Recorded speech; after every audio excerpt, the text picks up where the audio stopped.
I just took the Ames hose reel off the wall of the house. It was leaking. This was in the side. There's 2 screws here. It was leaking out of here. And you can see there's an O-ring here. It's all worn out. But all these fittings, the metal, this formed metal degrades everywhere. It was also leaking in here, and I couldn't get those screw heads out, and I saw a crack next to one screw head, and took this part out over here, but I'm not sure how to get this axle out of the middle to get the hose reel out all the way. I think this is a formed steel. I'm not really sure, but it took a lot to get the hose off of here. The hose had a brass fitting, and it's sort of combined with this metal. It's a lesson learned whenever you're connecting these things with different metals. Put some Teflon tape on them and also some Vaseline. Try to make sure that you prohibit the metals from corroding and sort of merging together. So I'm going to buy a replacement. I'm going to go search. It was news to me that there are different makes of these things. There's 2 primary manufacturers that I found, Ames and Liberty. I'm not going to get another Ames. I've had a couple fail. Could be just me. It did last 10 years, 8 years, something like that. Still, when things break down like an O-ring, I want to be able to take it apart and fix it. And this brand is really hard to do that. I am going to go for an aluminum one, a bronze colored aluminum versus the steel. I've read a couple of things that they work out a little better, so I'm going to give it a try. I also learned, even with garden hoses plus the garden reel, when the winter time comes, it's going to be freezing. You want to make sure you drain all the water out of this, because like I said, you have rubber parts in here and O-rings, and some of this stuff is plastic, and you don't want to have that contract and shrink and crack on you. This thing came off. I was holding this on. I don't know if it broke when I was taking it apart or not. That's a piece of plastic. So I always like to save parts in case the next one breaks, like the handle. I don't really know what to take off of this one. The different brand arriving. All right, we received a Liberty Garden cast aluminum wall-mounted hose reel, model 704. It'll hold up to 125 feet of hose at 5/8 inches. Ours is going to hold more, although we don't have one that long, but we've switched, for the lady's sake, from the rubber type garden hoses to the smaller diameter metal hose. It's a lot lighter and easier for her to use. It has brass water fittings, a 5-foot leader hose to connect to your house, rust resistant powder coat finish. And this is what it looks like. It's a lot lighter than the other one, a little bit anyway. It's aluminum rather than that word steel.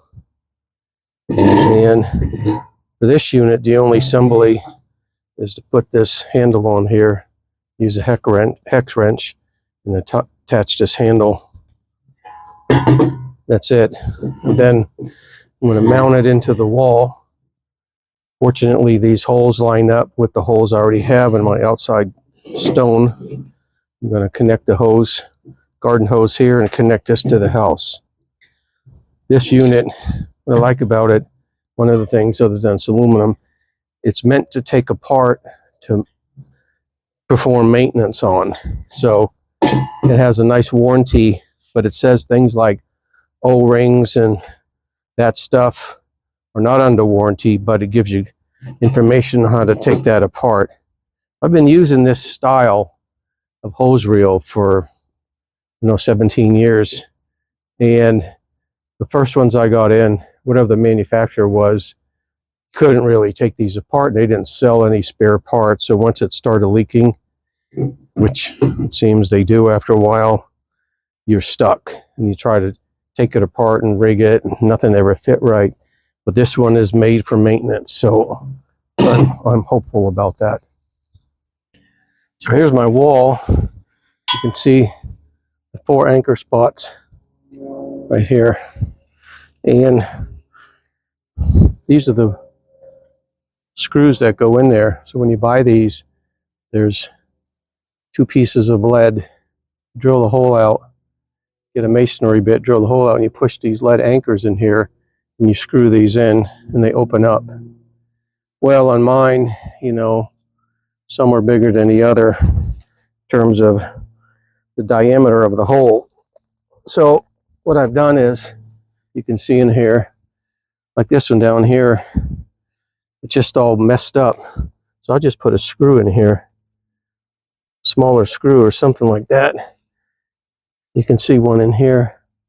That gives it a little bit more bite, so when I push this bolt in, this big screw, it'll bite into everything and it'll attach when it screws in. Yeah, so somewhere along the lines the holes are a little bigger or whatever. But just like when you have a wood hole, you're putting in a door or something and you realize the hole is too big for the screw, you put a toothpick and some glue in there to eat up some of the space. Or you can put any kind of metal wire or screw to take up some space. So that's what I did. So I'm going to put the top ones in first. Get it started. Let's get another bolt.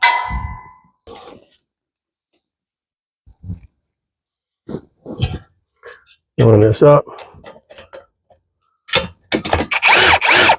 Get it started a little bit. Make sure we have all of them started before we tighten them down.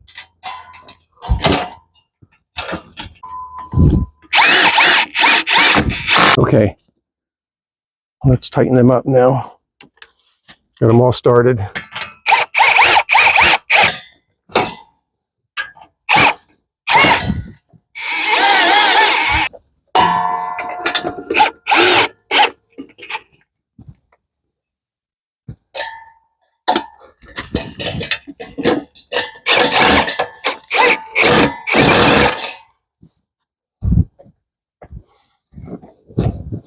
All right, it's in there tight.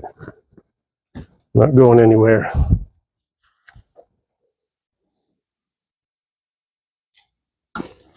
Make sure you get a good coating, Teflon tape on all the threads.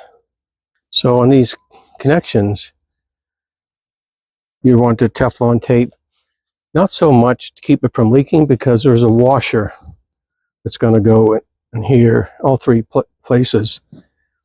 But you don't want the metals to corrode into each other.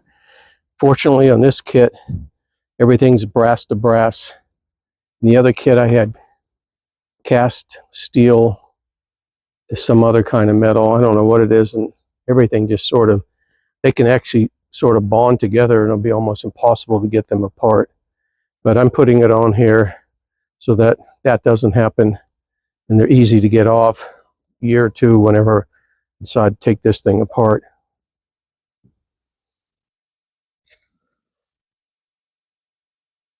Put some on this hose, and also they provide a green hose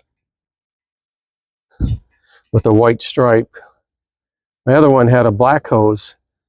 Actually, I don't know if it came with the unit or it came off of a washer hookup, laundry washer, but it had both female ends on it so that it could cover here and here. But this new one, this is, you need a female connector and a male connector.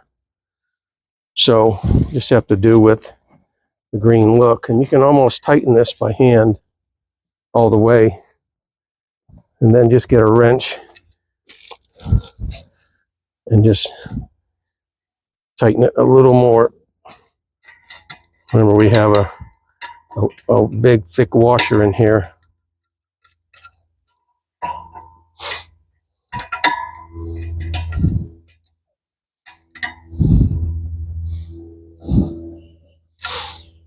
Okay, put it on here.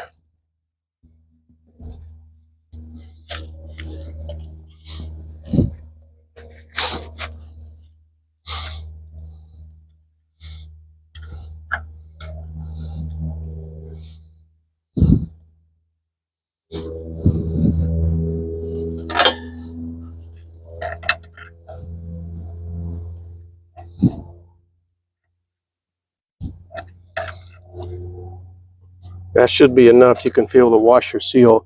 You don't want to compress the washer so much that it actually doesn't have the ability to perform its function, preserving a gap. The water won't, in terms of filling a gap, so the water won't leak out. Some people will use a little 6-inch spring adapter hose connector just so it'll come down. I don't have that. I have this long plastic connection from the bionic steel hose. I tighten most of it by hand. It's got a nice new washer in there. And then I'll just tighten it a little bit with the pliers. Again, not compressing that washer too much. Here we go. Let's test it. Of course, I don't like that leaking everywhere, so I just get an old sock, some Velcro strap. You can tighten these down even more. Again, it keeps the water from flowing back into the house. And I'll put a sock on. You can use nylon also, nylon stocking, and just wrap that around. Go up. So it's still gonna overflow some, but it'll direct most of the water downward so you don't get all wet when you shut it off.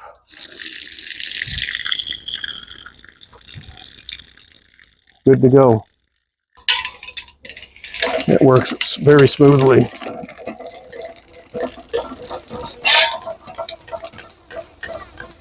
I mentioned this will hold 125 feet of hose.